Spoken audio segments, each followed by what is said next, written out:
মাছ রান্না করার জন্য অনেক প্রিপারেশনের দরকার হয়, কিন্তু খুব সিম্পলভাবেও কিন্তু রান্না করা যায়। তো এটা মাথায় রেখেই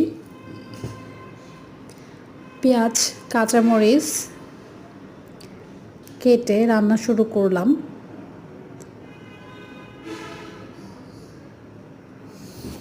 সবারও হয়তো রান্না করতে অনেক পছন্দ, আমারও তাই।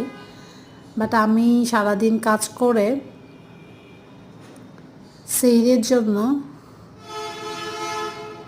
রান্না করতে আসলাম। মাঝে কারেন্টও চলে গেছে, কি আর করার, রান্না যেহেতু শুরু করেছি শেষ তো করতেই হবে। একদিকে কাটতেছিলাম, আরেকদিকে রান্না বসিয়েছি।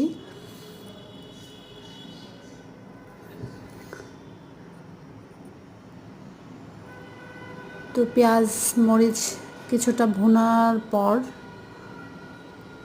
পানি দিয়ে দিলাম। এরপর অল্প অল্প মশলা দিয়ে দিব।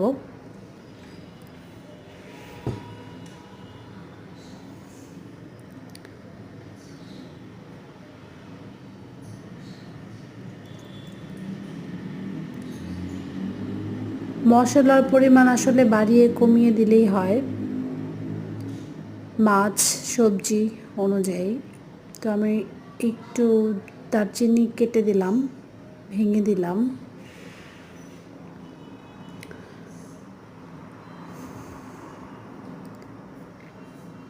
এরপরে দিয়ে দিলাম জিরার গুঁড়া। মোটামুটি বলক চলে আসলে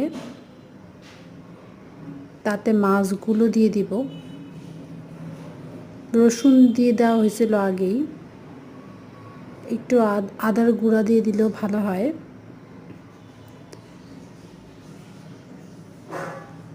তো এই মাছগুলো একটু বড় সাইজের মাছগুলো আনা হয়েছিল সিরাজগঞ্জ থেকে।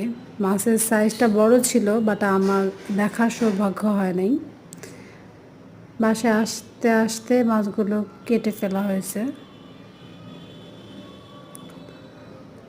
এই তো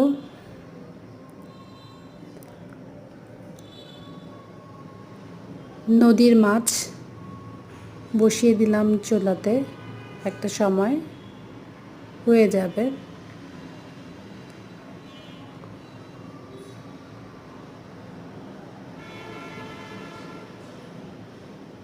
মাছ রান্না খুবই সহজ, টাইম নিলেই মাছটা হয়ে যাবে। আল্লাহ হাফেজ।